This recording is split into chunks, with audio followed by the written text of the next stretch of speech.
ስለዚህ የንድፍ ተግባራት ዛሬ የትምህርታችሁ ርዕስ ነው። የንድፍ ተግባር ማለት ምን ማለት ነው? በእንግሊዝኛ ምን ማለት የንድፍ ተግባር ማለት? The implication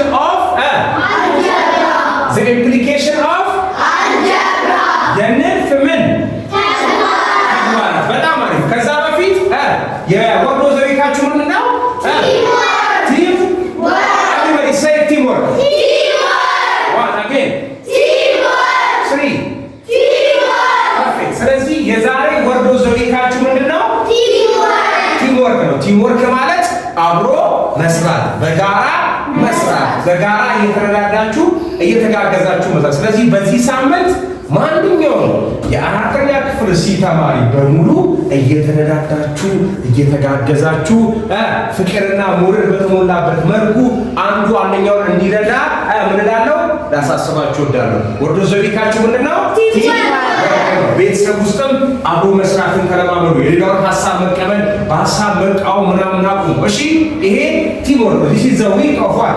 ቲምወርክ። ስለዚህ ወደ ትምህርታችን ሀሳብ ስንመለስ የንድፍ ተግባር የሚል ርዕስ ዛሬ ሲሰጣችሁ የንድፍ ልጆች በዚህ ትምህርት መጨረሻ ላይ የንድፍ ተግባር ምን እንደሆነ ማወቅ መቻል አለባችሁ። ይሄ የትምህርታችሁ ምንድነው?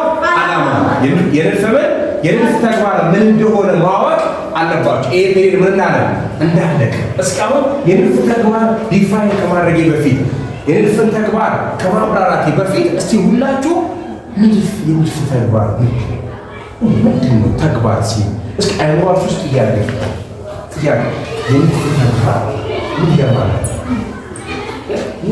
ይተገበራል? ይተገበርስ የት ነው የሚተገበረው?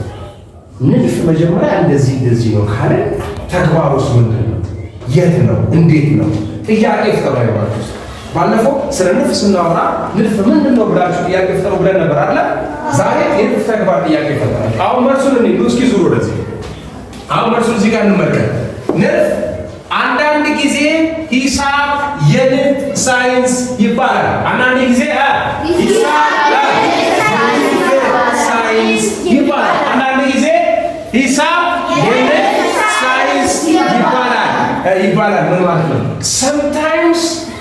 Sometimes mathematics is called a science of algebra. Again, this is easier. አንዳንድ ጊዜ ሂሳብ የንድፍ ሳይንስ ይባላል። አንዳንድ ጊዜ ምክንያቱም ንድፍ ምን ውስጥ ነው ያለው? ሂሳብ ውስጥ ነው ያለው አይደል? ስለዚህ ንድፍ የሂሳብ አንዱ የትምህርት አይነት ነው። ስለዚህ አንዳንድ ጊዜ ሂሳብ የንድፍ ሳይንስ ተብሎ ይጠራል። Sometimes mathematics is called a science of what? Is a science of algebra. Sometimes mathematics is called a science of algebra. አንዳንድ ጊዜ ሂሳብ የምን ሳይንስ ይባላል? የንድፍ ሳይንስ። በጣም አሪፍ። ከኔ ጋር ናችሁ? እስኪ አንዴ ለራሳችሁ ያለችው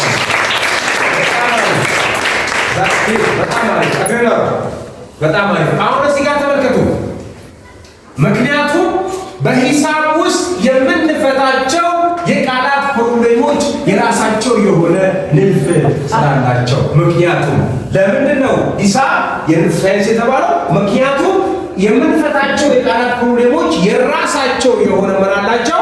ንድፍ ስላላቸው። የኔ ውድ ልጆች ሂሳብ የቃላት ፕሮብሌም አለው አይደለ?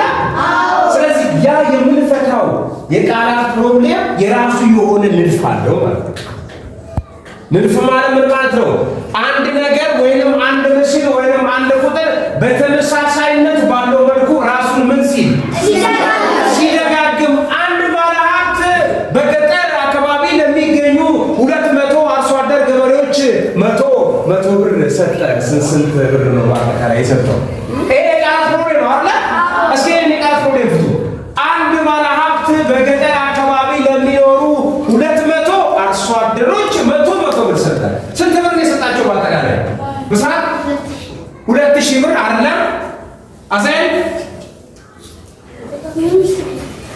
መዙራ 20,000 ብር።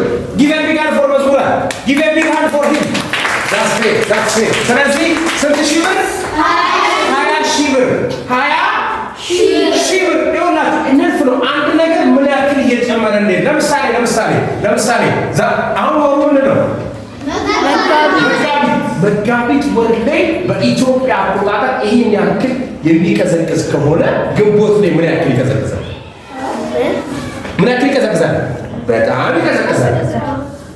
ግንቦት ላይ ያን ያክል ከቀዘቀዘ ሐምሌ ላይ ምን ያክል ይቀዘቅዛል? በጣም ይቀዘቅዛል። ይሄ ምንድነው? አንድን ነገር መነሻ በማድረግ ያለውን ነገር ምን ማድረግ ነው? መተንበይ ወይንም መናገር ነው። ስለዚህ የቃላት ፕሮብሌሞችንም ስትፈቱ የራሱ የሆነ ምን አለው? ስለዚህ በደንብ አስተውሉ ልጆች። በሂሳብ ትምህርት ውስጥ ንድፍ ብዙ ተግባራት አሉት። እነሱ ለመተንበይ ይኸው አሁን ያልኩት ማለት እኮ ነው። አሁን በሂሳብ ይሄን ያክል የሚቀዘቅዝ ከሆነ ግንቦት ላይ በጣም ይቀዘቅዛል። ከዛስ ሐምሌ ላይ በጣም በቃ ብርድ ልብስ ምናምን ደርበሽ ነው የምትወጪው። አሁን ደግሞ ሌላ ጥያቄ ላምጣ። ትህትና ይሄ ቆንጆ ደስ ይለው። ትህትና ይሄ ትምህርት ነው። እሺ ጨዋታ ነው፣ ትምህርት ነው። ትህትና አሁን ትህትና ወፍራም ነች። አረ ልጆች ወፍራም ነች ትህትና። አሁን በዚህ በ10 ዓመቷ ይሄን ያክል ከወፈረች የዛሬ 2 ዓመት ደግሞ ምን ያክል ትወፍራለች? የዛሬ 4 እና 5 ዓመት ደግሞ ለምንድን ነው ምክንያቱ? ስልጣን ጉልት ያለች ወፍራም ጥቅጥቅ ያለ 30-40 ኪሎ ስለምትመስል አትመስልም። እሺ ወፍራም ነው። ስለዚህ በዚህ ሂሳብ ስንሄድ እሷ ምንድን ነች? ነገ ላይ ምን እያለች ትመጣለች? እየጨመረች እየወፈረች ተወፍራ አንዳንዶቻችሁ ብትቀር ተወፍራ እናንተ ምግብ አልበላችሁ የሰው በልተሻል እንዴ? የሰው በልተሻል አለ የሰው ነው ተወፍራ ይመችሽ። እሺ ስለዚህ ይሄን ያክል እሷ ከወፈረች ምን ማለት ትችላለች? በሚቀጥለው ስለዚህ አሁን መተንበይ እንችላለን ማለት የእሷን ውፍረት መተንበይ እንችላለን። የሚሰረገና እውቀት በአንድ ጊዜ አሁን እንደዚህ ከሆነ ቀጣይ ደግሞ ምን ሊሆን ይችላል? መተንበይ ይቻላል። የመዝሙረ ረብሻ ገና ከ4 ክፍል እንደዚህ ከሆነ ሲያድግ ይጨምራል። ላይጨምር ግን እናድገዋለን እንይዘዋለን። ስለዚህ ልጆች ምን ለማድረግ ይጠቅማል? አንድ ላይ እስኪ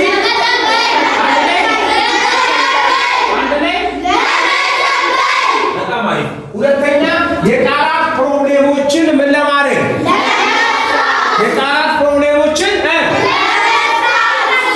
ፍቷ የሚፈታ ነገር ልስጣችሁ። አንድ ሕፃን ልጅ በየቀኑ 1 ሊትር ከጠጣ በ7 ስንት ሊትር ይጠጣል? እሺ አንድ አዳምጡ። አንድ ልጅ በ2 ዓመታት ውስጥ 4 ኪሎ ግራም የሚጨምር ከሆነ በ20 ዓመታት ውስጥ ስንት ኪሎ ግራም ይጨምራል?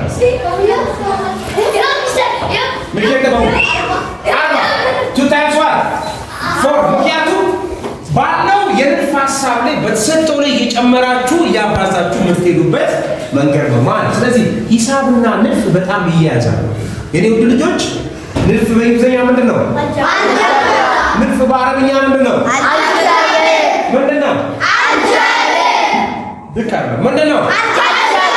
አልጃብር። አስተካክል ማታሪያ በእንግሊዝኛ አልጀብራ ነው።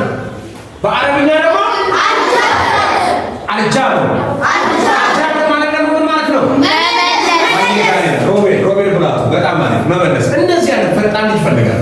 ግን መቶ ቁጭ ብሎ ዝም ብሎ አልፈልግም። ነቃረ ለመማር ይመጣ ዝግጁ ሆነ። ወላጅ እንደዚህ ደግሞ በአንተ ጀግና ካልሆንክ በቃ እኛም ራሱ ይደክመናል። ገብቶሃል? ስለዚህ የውድ ልጆች አሁን በደንብ እያስተዋላችሁ ቀጣይ ማነው የፈጠራ እና በመጨረሻ የማሰብ ይላል። ስለዚህ የዛሬ ትምህርታችሁ የንድፍ ተግባራትን በተመለከተ። ስለዚህ የንድፍ ተግባራትን ስናወራ ንድፍ ከሂሳብ ጋር በጣም እንደሚገናኝ አውጥተናል። ስለዚህ ቅድም መጀመሪያ ላይ ትምህርት ስትጀምሩ ንድፍ የት ይተገበራል አላለም? የት ይተገበራል አላለም? የት ይተገበራል? ለመተንበያ ቦታዎች ላይ የዝናብ መተንበያ ላይ የት ይተገበራል?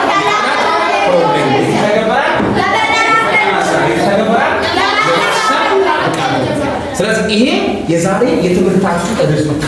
ካልገባችሁ ሳትረዱ ከዚህ ክፍል እንዳትወጡ። እሺ ልጆች ሂሳቡን ስትማሩ እንግሊዝም አንድ ፔንሰር ከኔ ጋር ናችሁ? ሳትረዱ ሳይገባችሁ እንዳትወጡ። ገብቷችኋል?